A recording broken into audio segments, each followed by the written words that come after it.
All right. Good evening, morning, afternoon, my wonderful Verbling members. If you'll please come on in if you're ready. We have an interesting debate class today. Let's go ahead and come in and get started.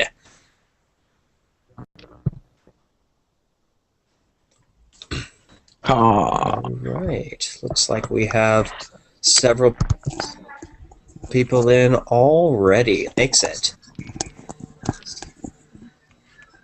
As a reminder for those who are coming in, be sure to mute your microphone or turn it down if there's a lot of background noise. If I have to repeatedly mute you, then that probably means I have to remove you and let somebody else come in. So let's try and avoid that, okay? Looks like we have several old faces and a few new faces too. Looks like we have a couple of open spots left. I'm going to wait for people to come on in. Okay, let's see. Who all do we have today? I'm going to begin from left to right today. As soon as we get a couple of more people. I see we have several viewers. Let's go ahead and see if anybody else will come in. Maybe not right now, no problem. So let's go ahead and get started from the left, starting us off fresh. Brenda. Hi, Matthew. Hi.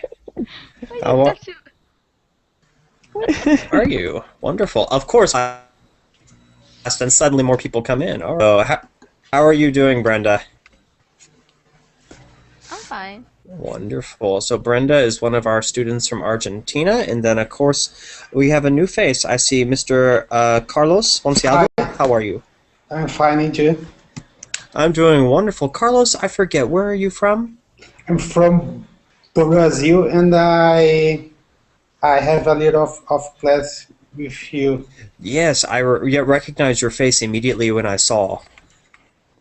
So we have Carlos from Brazil. Wonderful. We've got several new people here today, and Carlos is a returning face actually. Okay. Yes. Next to Carlos, we have Cousin Russell. Are you there, sir? Cousin. He never answers. But I know we have Jorge because I hear him eating chips. Hi. How are you, Matthew? I'm doing wonderful, Jorge. How come we cannot see you tonight? Because I don't know. I have a problem with my cam. I don't know why. Oh, that's unfortunate. I think it's the connection, maybe. Possibly, but we can hear you, and that's what matters the most. Okay. Let's see. And then next we have, Jorge, could you tell everybody what country you're from, of course? I'm from Venezuela. Venezuela. Wonderful. Let's go ahead. And I see several people in the chat wanted to get in, but they couldn't. Just, guys, be patient. You can participate in the chat room. And then if somebody leaves, you can step in, okay? So there's always somebody who leaves the middle class or comes back. And so you have an opportunity to come in. So let's see. We have Luis. Hi, Luis. Hey, Matthews. How are you?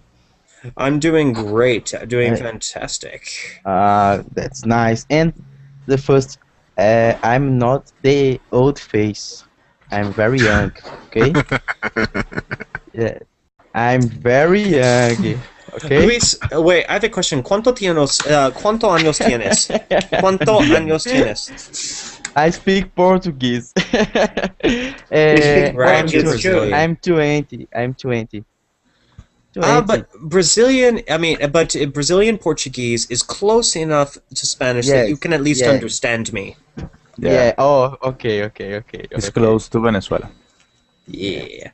Which brings us to Mamoun, our gentleman from Lebanon. How are you, sir? Hello. How are you doing? I'm good.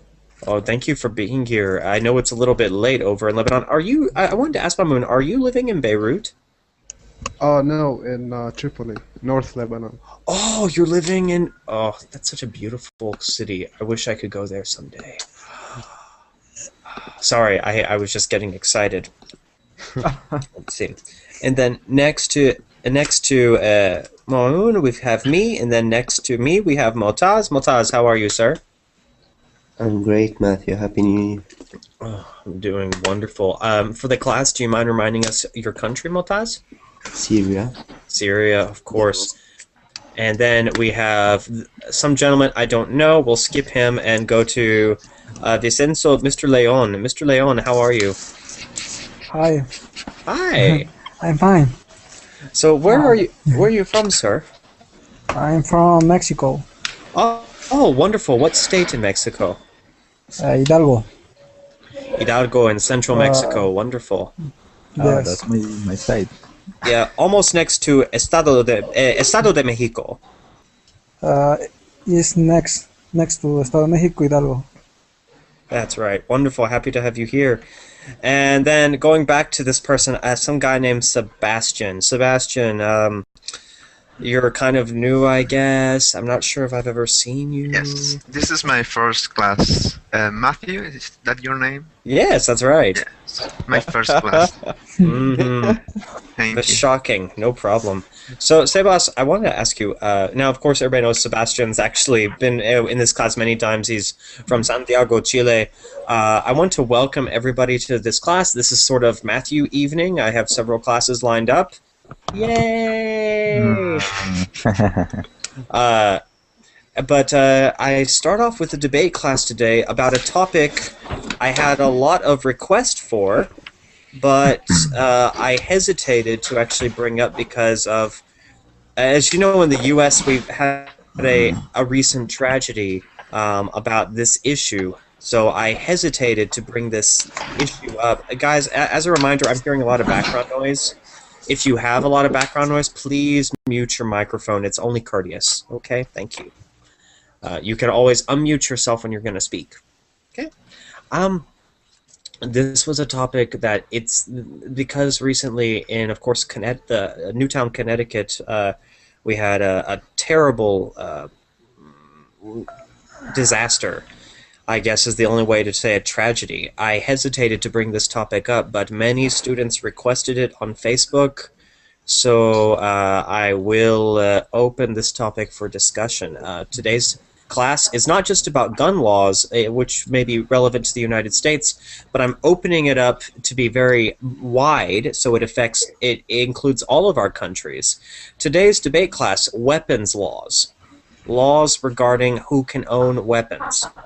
Not just guns, but knives, swords, grenades, small guns, assault weapons, everything. Hunting weapons, military weapons, all of that. So in the U.S., this is a very controversial topic. We have a very deep national debate about it. It may seem surprising to you guys, but also, to be honest, it's not surprising to me because I know a lot of the cultural reasons that this is a difficult issue. There's a lot of powerful social forces that make gun control a very controversial topic in the U.S. So, beginning from left to right with Brenda, and we'll move down. We want to go ahead and begin with Brenda. Brenda, I want to ask, in Argentina, what are the weapons laws in Argentina? Is it possible to own a weapon, not just necessarily a gun, but any weapon, and are there any restrictions? Yes, in my country you can buy weapons, but also to have one you have to do. They have a lot of requerimientos. How can I say that, Sebas? Requirement? Yes. But you have to go to a Psychologist. Psychologist. Okay. But also you have to do like a test that you can already use a gun. So, but it's not enough. But it's different. In my country, it's different because if someone buy a weapon, it's because they get used to hunt or for his house because we have insecurity. Ah, So, for be honest, I have weapons. So, yeah. To be honest, so do I. yes, it's like Full disclosure, guys, on this issue, I do not own any military weapon, but I do own a hunting rifle. So yeah. I guess I get. I guess- have one too. I guess that fulfills a stereotype about my state, Texas. Do you know that Texans own more guns per individual than anybody else on the planet? Not surprising, right? Not surprising. Nah. Yeah, I Yes. see Fabio's here. Fabio's like, I'm not surprised. No, I'm not. So Brenda was telling us Fabio's here. Oh my god. about some gun control laws in Argentina. Go ahead, continue, Brenda. But we use the guns for protect ourselves. In my case, for example, when my father was alive, we were 5 of us, and he was the only man in the house. And we were living few years ago. We were living in the countryside, so there was a lot of people that could come to where we were living, and they can try to hurt us because they could steal to us. And we were 4 ladies in the house, so we have to learn how to use it. And my father never have a boy in the house, so he teaches. Wow. And that reminds me, it's very interesting we even talk about this topic. I had already decided we would debate this topic 2 days ago, but when I was preparing my lesson plans. But today, if you notice, I'm wearing kind of sports clothing. It's because I just returned from... does anybody know what paintball is? Yeah. Ooh, yes. Oh, Yes. I have a friend who do that. Yeah, I just returned from a paintball tournament with my cousin. My cousin and I, we compete in paintball as a tournament for our hobby. Who wins? Well, he and I are on the same team, and we ended up scoring first place in the squad small level combat, I guess. So it's very interesting. In America, even when we do not have guns, gun culture still affects even our hobbies. I do not own any military weapons, but my personal hobby is influenced by military weaponry because paintballing is the idea that you're simulating combat, of course. So I thought today, wow, it's such an appropriate how coincidental, right? So let's go ahead and move on. Does anybody else want to share with me? I think all of our countries approach not just gun ownership, but even though I'm sure we're probably going to talk about that the most here because of the terrible events that have happened. But in weapons laws generally, does anybody want to share about their country's weapons laws?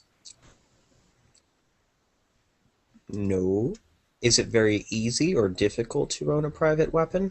Actually, I have to ask this because I'm curious. Fabio, what is it like if you want to purchase a weapon or firearm in Italy? Is it quite easy or is it quite difficult? No, it's it's not easy. I mean, you can't own automatic weapons, first of all. You can own semi-automatic for hunting, but it got to be shotguns, and they can't have more than 5 shells in it. You can own guns for sports. You can't have hunting rifles with. Well, actually, you can for hunting. Yeah, for some hunting you can have hunting rifles with the shells, you know, and not only shotguns. But you can own guns for sports, but you have to. You're not allowed to carry them.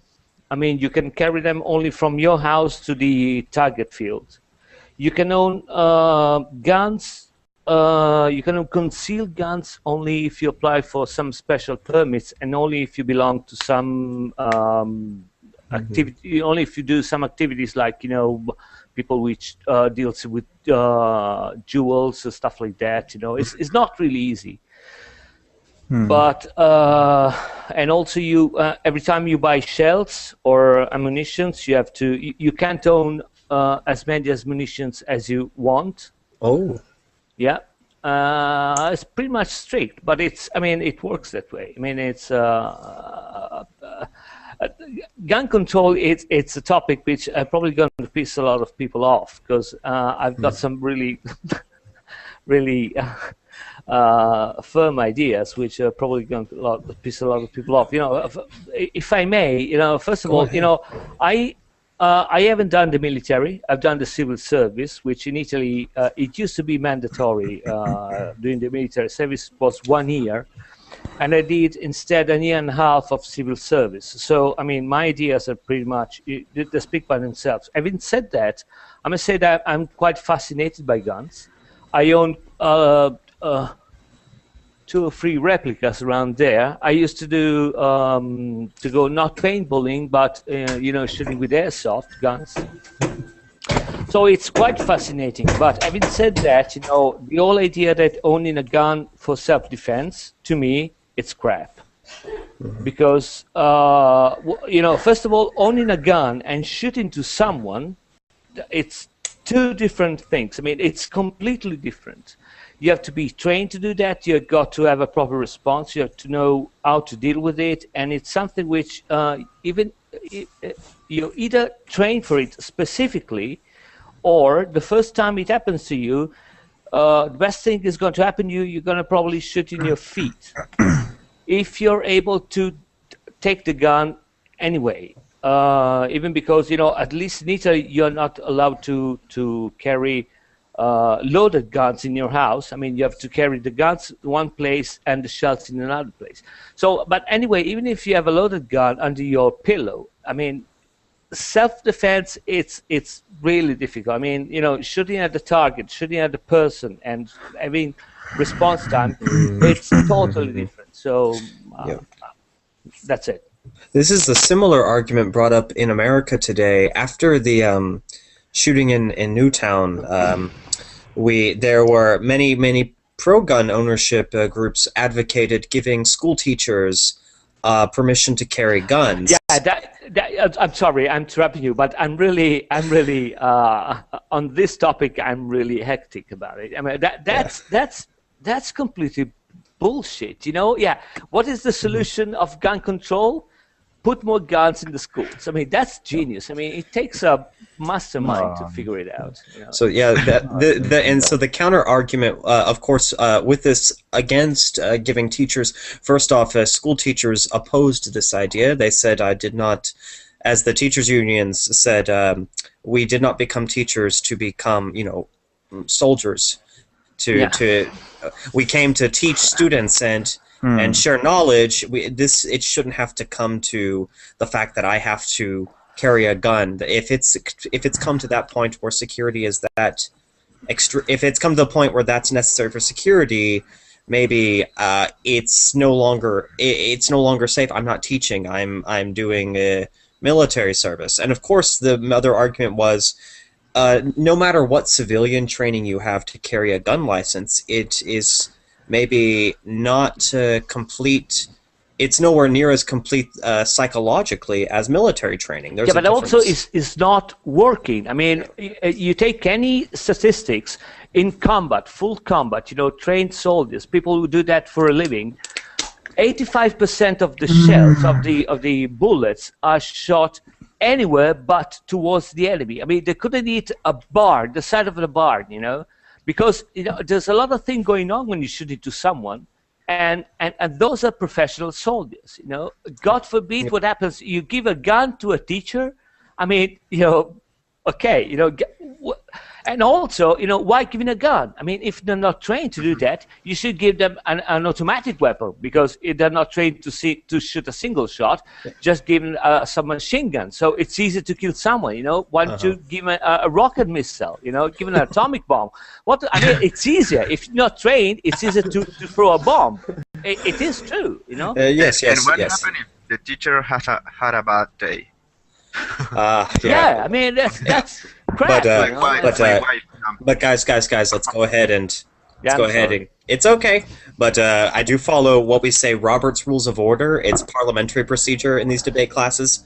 To move on, I think Fabio brings up a strong point, and that's the counter argument in the U.S. is even if you are a trained soldier or policeman who, of course, can be calm under fire, even then you have the friction, we say the fog of war, or friction, or the situation on the ground can make everything inaccurate because you could be running and having to shoot. You could be dealing with many civilians that are in the way. So there's all these other factors that even if you are an incredibly trained professional soldier can lower your accuracy. So a school teacher who's done maybe a 15, even 100-hour training program is nowhere near as psychologically prepared. Most people agree. Most people at least tend to feel that. I'm not going to take an official side in this debate because one, I'm the moderator in this class, and two, as an American, I think I need to remain neutral because it's such a middle ground topic. But as a school teacher, objectively, if I thought about myself, I taught in an alternative. Actually, I'm wearing the T-shirt of the high school that I taught at when I was a high school teacher. I don't think I'm quite good as a civilian with marksmanship. I do it as a hobby, but I don't think I could stop a shooter. I don't think I could do it. I just don't. I think there would be too many civilians. I could not remain calm enough. Maybe someone else could, but I think I'm unable to. That said, I will officially remain neutral in this class. So anybody else want to share? This is a very big deal. Let's move away necessarily from the United States to some of our fellow countries. Let's see who we have here. I see there's a debate, a very civil debate going on in the Verbling chat. That's great. So anybody else want to bring up an issue? I want to ask a question. How many, I'm asking around, in any of our countries, are there a lot of murders relating to weapons, knives, guns? Is the murder rate very high in any of our nations? Yeah. Is it? Yeah, in my country, Go ahead. It's the first problem in my country. Oh, That okay. is the first problem. Could you explain some of the reasons, Jorge, why you think that may be the case in Venezuela? Well, yeah, I try. Yeah, because in my country, we don't have permits for buy a gun. We need to special permits. But you can find a gun for everyone in everywhere, and that is the main problem in my country. In the barrios, I don't know what I can say that in English. Barrio. We use the same word, barrio. Ah, okay. Well, in my barrio, you can buy a gun without a problem.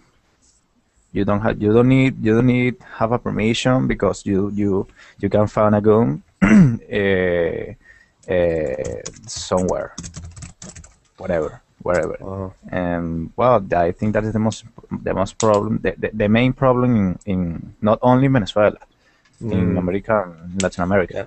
I think so, because even in the United States, with this very sick, mentally disturbed individual who killed all of those little children, he did not own those guns. His mother had the license for them, and all he did was simply take them from her gun case and murder her, of course, in addition to those precious little children. I'm sorry, as a school teacher, maybe the day that happened, please don't judge me, but the day that happened, I honestly cried because all I could imagine was my first year as a middle school teacher, my middle school students, 12 years old. They're older, almost the same age as the oldest students who were killed in Newtown. And all I could think, I had this horrible vision of them getting killed and seeing them lay lifeless, and it terrified me, honestly. Yeah. So I think in United States for that problems, you need to restrict the weapons because why do you buy a weapon if you don't are a police or you don't play a sport? Yeah, do you understand me? Mm. Yes, and this goes back to many students.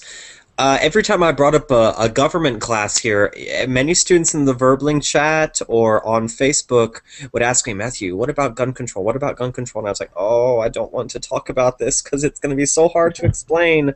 But I can explain at least why in the United States gun ownership is such a socially significant thing in our culture. I can do that. I'm not going to say if it's right or wrong, but I at least can explain the cultural origin. It has to do with the very beginning of our country. In the beginning, when we fought our War of Independence against Britain, our early army did not have any regular weaponry.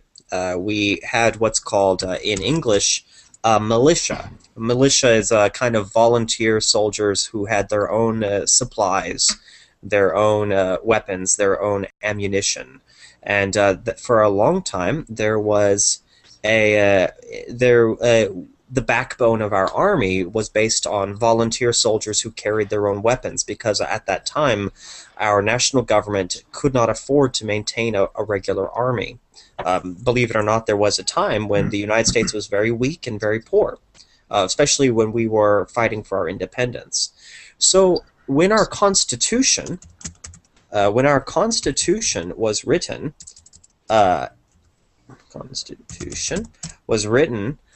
we had a part of the Constitution added called the Second Amendment, and this amendment has a specific phrase, and it says a well-ordered militia. I'm going to just paraphrase. Being necessary for national safety, the right to bear arms shall not be infringed. So it says because we need to have a standing militia, we need to have a volunteer army ready to defend the country at any one point, because our little tiny America, which at this time was very small, just 13 former colonies, it cannot afford to maintain a standing army. Because a well-ordered militia is necessary to prevent invasion, the right to privately own guns will not be restricted. So very early in our history, we had extensive gun ownership as a matter of national security, because we did not have a standing army for a long time. We had just a volunteer militia. And this continued for a long time, even after we got a regular army, because as we expanded west, into the Wild West, right, private gun ownership was a matter of personal safety for early settlers and pioneers. My Texas ancestors could not rely on an army for defense, so they owned their own private weaponry. So for the first 150 years of American civilization, of American history, private gun ownership actually did serve an important purpose for national security and also the security of our expanding pioneers westward. That's why many people wonder, well, why today is it such a touchy, sensitive topic in the U.S.? There's no frontier anymore. There's no Wild West anymore. The West has been tamed, modernized. You have a regular modern army. You don't rely on volunteer militia anymore. Yeah, King George is dead. King George is dead. But the whole reason is because of that background in our history. That's why today it's so deeply embedded in the American psyche. And you have to remember, people would say, "Oh, but Matthew, that's 100 years ago." But you have to remember, America's a very young country. 100 years ago is still 150 years is still the majority of our national history. So for us, it's still a deep cultural thing. That's why That's why Yes. I'm not saying if it's logical or not. I'm at least trying to explain why why in the American consciousness, gun ownership has such an important part of our national identity. Tim, please. Yeah, just I'm saying, but this kind of distance is repeated itself in the history last 50 years. If you look at the United States, Yep.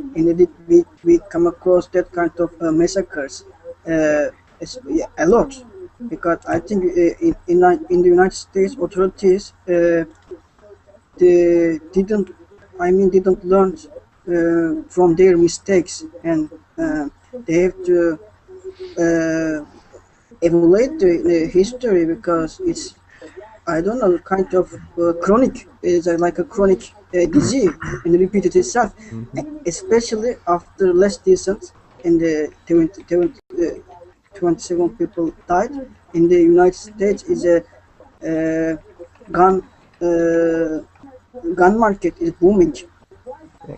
You know, it's an interesting point. Yep, yep, and and that's why I'm not arguing whether or not it's a correct feeling or not. I'm only explaining in this case, at least, the reason why in the United States gun control laws are so incredibly difficult to pass, because they, whether logically or not logically, or right or wrong, they come into conflict with something that, to the average American, is a part of our national symbols. Think about it.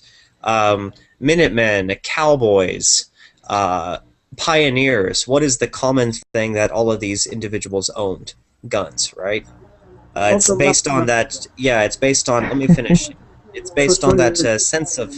It's based on that sense of individualism. So I'm not arguing against necessarily going. In this case, Tim, you weren't here. I'm being officially neutral in this debate because it's such a touchy topic. I'm not going to endorse gun control or go against gun control, but I am going to play devil's advocate and argue probably any gun control law that other countries use is not going to pass in the United States. So maybe for today's class we need to try to think.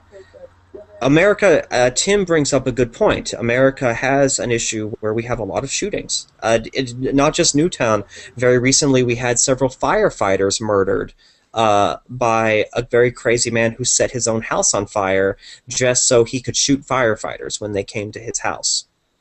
That happened about a week ago. Yeah, We have can I say just one thing? Tim, let me finish. Thank you. It's okay. But remember, guys, let's follow parliamentary procedure. So we need to think here. In the U.S., regular gun control is not necessarily going to work as it does in other countries. Do you think there's another option, or a third way, or a original way to combat this issue? Because it is a serious issue. We can't keep having school killings forever. But maybe gun control, like in Italy, is not going to be possible, because politically and socially it's just not going to be able to pass through Congress. Whether or not it could be the right thing to do or the best choice, it may not be possible. So I'm going to open this up. What do you think may be a possibility here? This is a difficult issue, but I think it's worth debating. Tim, go ahead. Tim? Did we lose Tim? Tim, it sounds like Tim went to go get a snack. So guys, what do you think? It's a difficult issue. Do you think there's a different approach we could take? I don't know if once you have weapons, you can actually go back to having no weapons at all. I think just like Fabio brought up the point, if a party is what is the verb to get weapons? What do you call that? Is getting armed? Yeah, bearing arms or obtaining arms. Yes. Yeah, I think other parties will do the same, and will just escalate until regular guys obtain guns because they don't feel safe. Oh, yeah, that's an argument that happens in the American system, definitely. we always say that proponents would say, well, if you outlaw guns, then only people who break the law will have guns, and the bad guys will have guns, and the good guys won't, is the classic argument, right? Go ahead, Moment. Like 2 months ago, I was like caught between a fight to two militias. Like they were shooting at each Oh my other, goodness. and I was in the middle of it. And Oh my God, are you and okay? prior to that, no, yeah. Okay, sorry. So prior to that, I really thought that it's not that complicated. I mean, people are shooting at each other, you just duck. But trust me, it's nowhere near the fear of a spider. Like, it's totally different. I was shivering. I was all that. It's not really, and just like Fabio said, you can't give a gun to someone who doesn't know how to use it. It's really scary. Yeah. So yeah, and here in Lebanon, it's really bad. Like the situation, like it's like buying diapers. You can get them anywhere. That's Mamoun. I'm very shocked to hear that. Was this a conflict between maybe a Coptic Christian and Muslim militias? No. Like ever since the 70s, Lebanon has been like the stage where all the regional issues are settled. Like we don't even like have anything to do with it. They were just like allies with Syria, and those who are against the Syrian regime are just settling their problems here. It's pretty messy. We're such a small country. Like, right. Yeah, well, we can't do nothing really. Oh, that's.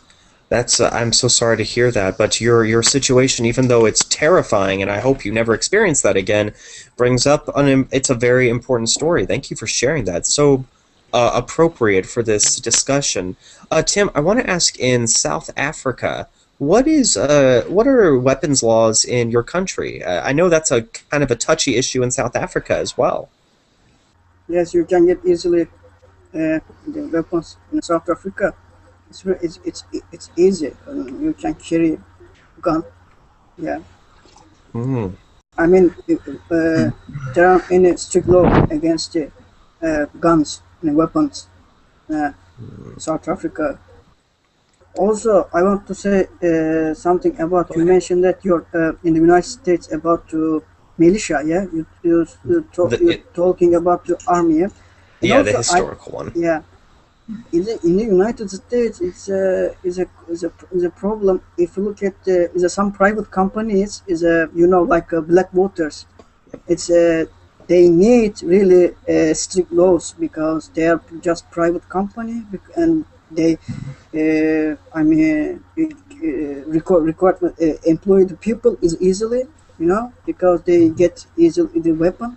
Yeah, it's kind of a problem because they are just mercenary. If you put in the schools this kind of person, the mercenary, because mercenary doesn't care anybody, just they think their pockets. You know what I mean? It's not it's not going to work in the schools if you put this guy. That's right.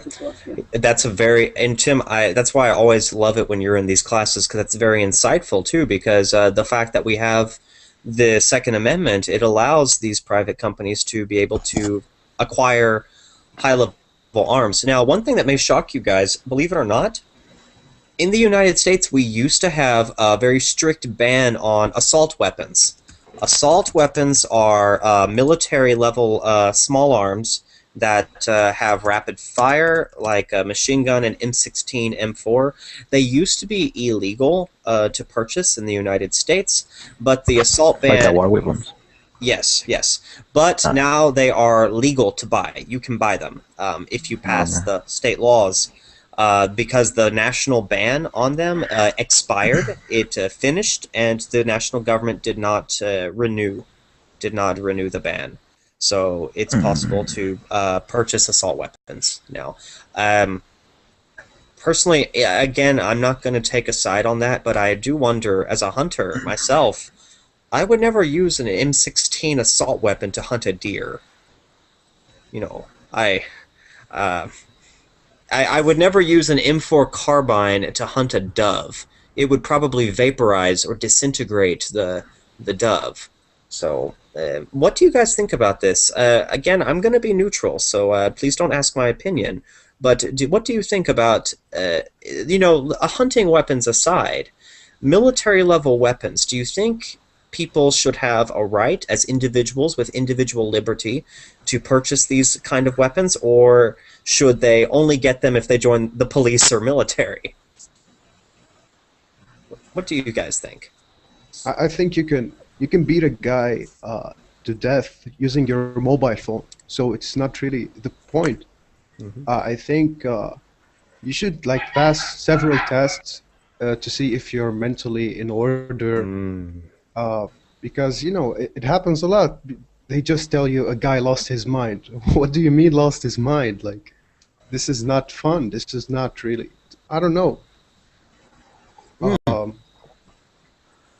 I'm so yeah, glad. that's my. Go ahead. Yeah, Mamoon.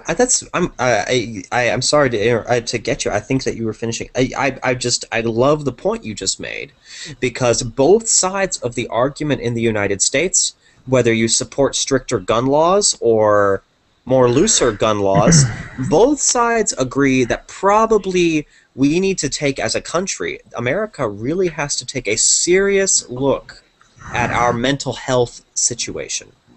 A very serious look. And that's something both sides of this argument in the United States, whether it's the people who want more open gun laws or more strict ones, they both agree that people who are mentally ill really should not have access to these firearms. And we can definitely agree that this gentleman who hurt all of those precious little babies in Connecticut was deeply, deeply mentally ill. I'm really glad you brought up that point, Mamoon. I was hoping the debate would kind of go that way, and you sort of steered it to that discussion. The question is, how do we keep people who are mentally disturbed from obtaining weapons? I'm going to open this to anybody, especially anybody who hasn't spoken yet. Yes, Bobby? Sorry, you can't. I mean, in my opinion, gun control and what happened in Connecticut are two different things. I mean, it doesn't matter. I mean, it is just this big discussion because the guy had automatic rifles, and weapons. He could got in with a couple of machetes and a bow. I would have killed the kids anyway, So it really, I mean, you can't take gun control into action if you don't want these things to happen. I mean, in Sweden, that guy, I think it was Sweden, Denmark? Norway. Sorry, yeah, was up north. I mean, they got strict laws, but I mean, you can't. I mean, if someone is willing to do something, you can't stop him. I mean, the kamikaze has always happened. You can't. Yeah. The main issue here is is how easy it is to buy a gun in the U.S. That's what I mean. I'm not scared about people getting into schools.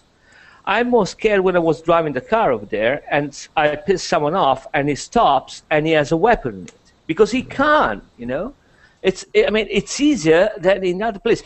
I just want to make another point, then I'll shut up.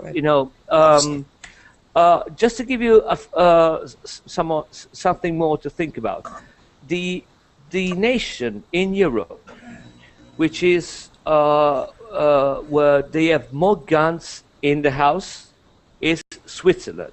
Yes. In Switzerland, I don't know if all of you knows about it. One of those countries. In Switzerland, you have to make, I don't know, I used to work there, but I can't remember.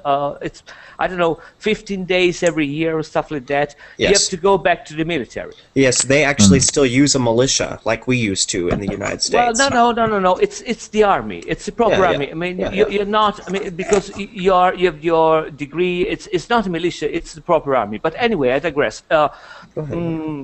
Because of you're a soldier. And you have to go to this training every 15 days every year, I think. I might be wrong, but I'm not. I'm close. You actually in your house, you have your suit, you have your automatic weapon. This probably is a Steyr, it's an Auge, whatever. you have your automatic weapon, and in almost every house they have the bullets to go with the weapon, and they give you the amount of bullets is determined by the distance from your house to the post that you're supposed to go if a war starts. So if you live really far from the city, they give you 20 bullets, for example. If you live very close, they give 5 bullets. So everybody in the house have an actually military automatic weapon. And last year they had 57 killings by firearms in Switzerland. So having automatic weapons or military weapons has nothing to do with people killing with weapons, you know? I mean, mentally retarded are going to be everywhere, and you can't stop them. But it's how easy it is to buy a gun in the US, which is really puzzling, you know. And I'm off. Why? Sorry. Why is it repeated itself in the United States?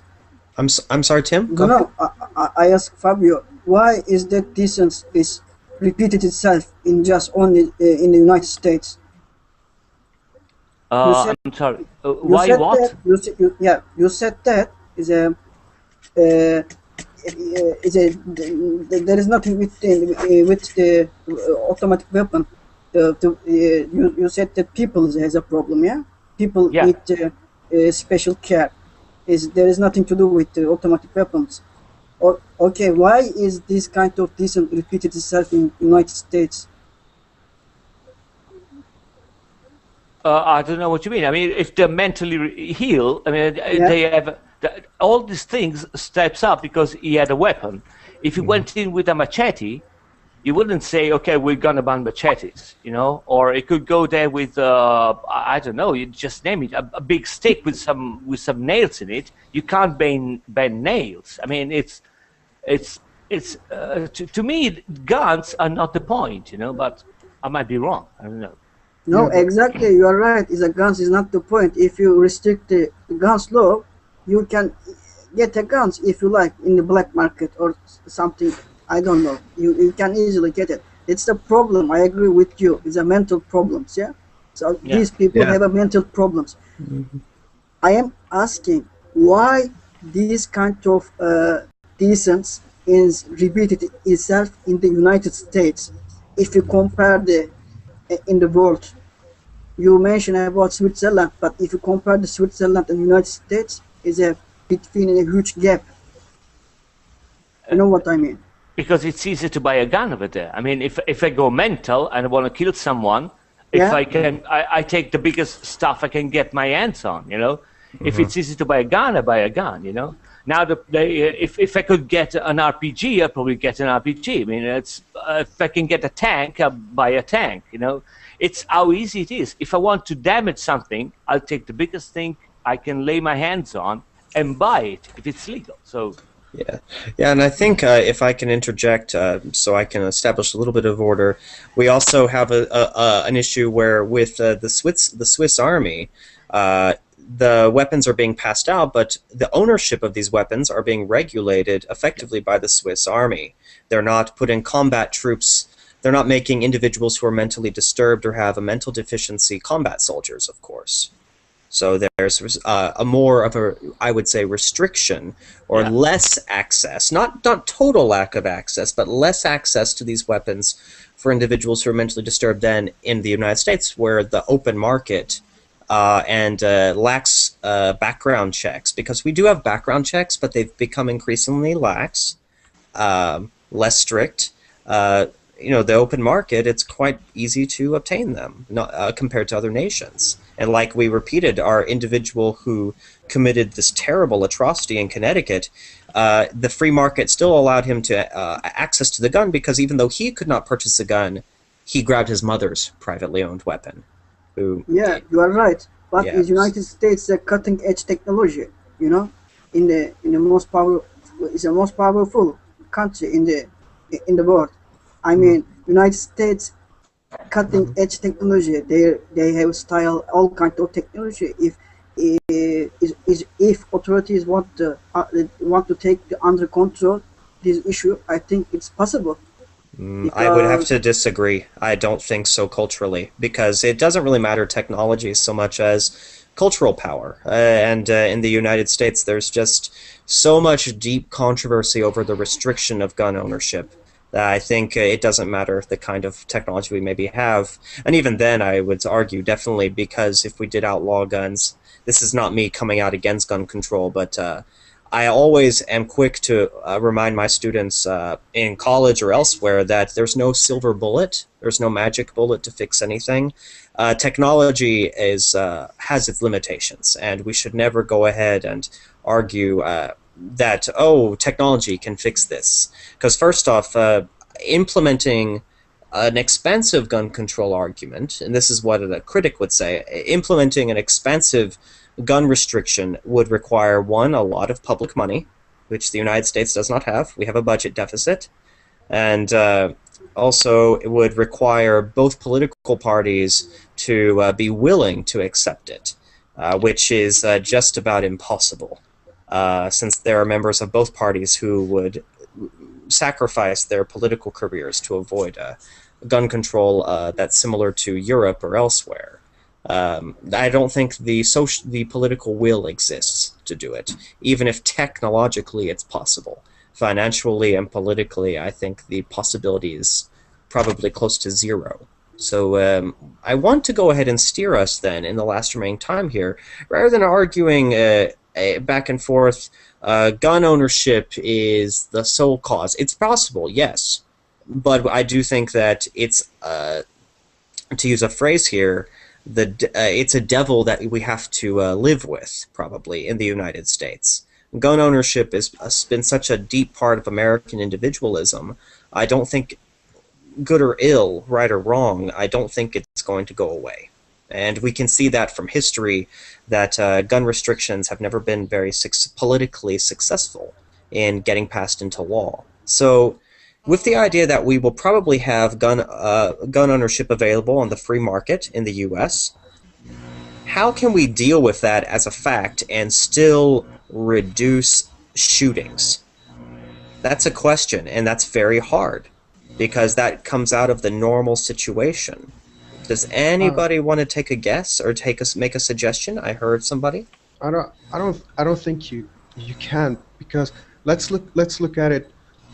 If a guy was bullied during his school days, or he was so poor and he never really had the chance to be powerful, and you just offer him a gun, and you know it takes really a bullet to kill a man, like no matter how large he was.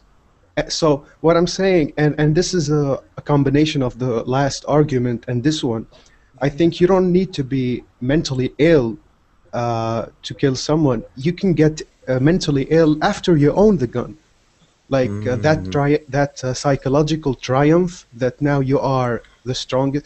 And you know, I've seen serial killers, many of them, a documentary. A number 2 or 3 of them were actually, you know, became mentally ill after they had access to all these weapons, and they wanted to retaliate. So I think it's still I think it would still too hard to do it. Yeah, that's and that may come to it that an answer. You know, maybe we cannot come up with an answer tonight, and I don't think that's a bad thing, because America hasn't come up with an answer. I think we can all agree that the United States has to find an answer that's uniquely American, because the social and cultural forces that protect gun ownership are too strong, are very formidable. So I want to go ahead and I know we've been trying to reach around how can we grasp this, and I think if we can't get a straight answer, it's okay, but confronting it and trying to come up with an original idea of how can we find a way to, maybe if you want gun control, create a gun control that is acceptable to American culture, or find a way, if not gun control, find some other option that can keep guns out of the hands of mentally disturbed individuals or sociopaths, or otherwise reduce shooting. it's hard. I agree. It's up to politicians because individuals don't have the power to solve this issue. A politician have the power to solve this kind of issue. If politicians wouldn't solve this issue, they have to give up their seats. Yeah, there's probably, I think I agree, it would take a lot of political courage to do this, to confront this issue one way or the other.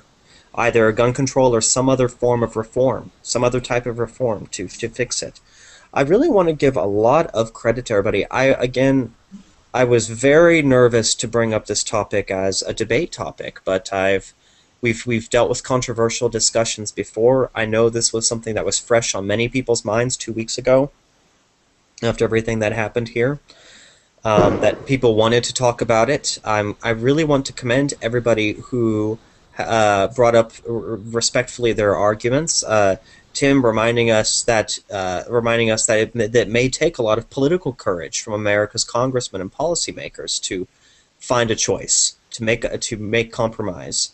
Mamoun bringing up a lot of his background in dealing with the militias in Lebanon, and arguing maybe that mental illness is something we have to look at. Fabio bring up not only a lot of good comparative examples like with Switzerland, but really challenging a lot of the policy suggestions such as arming teachers in the United States. Brenda explaining a little bit about her stances regarding gun ownership as a sense of security and safety. I know we had several individuals who were sort of quiet observers. Luis and Jorge brought in their 2 cents, but Sebas, Scotty, and Mr. Leon remained a little bit quiet. This debate, I noticed. I was listening all the conversation and very interesting. Yeah, very interesting. Okay. Yeah.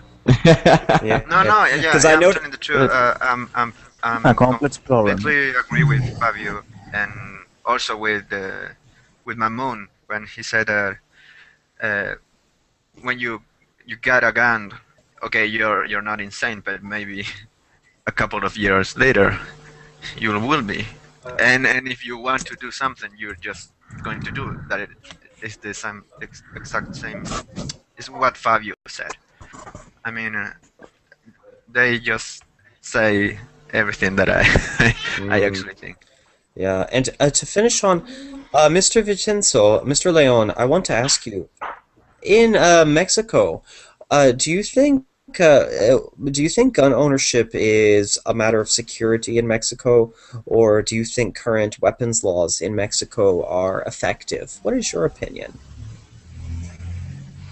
In Mexico, it's a difficult situation because the organization of crime it's everywhere. Yeah, the Los Cartels. Yes, and right, and drugs, because cartels of drugs are everywhere, and they have a lot of guns, weapons, and it's easy to get some gun and use, and it's usually in the news every day. There are people killed everywhere. It's a very difficult situation here, but the government is trying to combat this situation and restrict the use of the guns, but it's not easy in here. That's so it looks like Mexico may be trying to do some form of gun control itself. That's a wonderful topic to end on. Guys, I am going to begin doing a choral practice in just a few minutes. I really want to commend everybody. This is a controversial topic. People have strong emotions. Even me, I do, although I did my best to play both sides. Sometimes I sounded like I'm in favor of gun control. Sometimes I sounded like I'm opposed to gun control. I hope you don't mind that I was switching around. It's kind of my job to hide my personal feelings. But I think we all agree, one way or the other, something has to change. At least in the United States, something must reform. Whether it's in gun control or another option, or whether it's arming teachers or restricting guns or whatever the choice may be, everybody in the U.S. does agree something has to change. So I really want to commend everybody. Thank you so much. God bless you, and those of you who are brave enough to follow me to my next class, I will see you in just 2 minutes. Just give me long enough to get a cup of coffee, and we're going to begin singing. Oh, see you then. Okay, see you.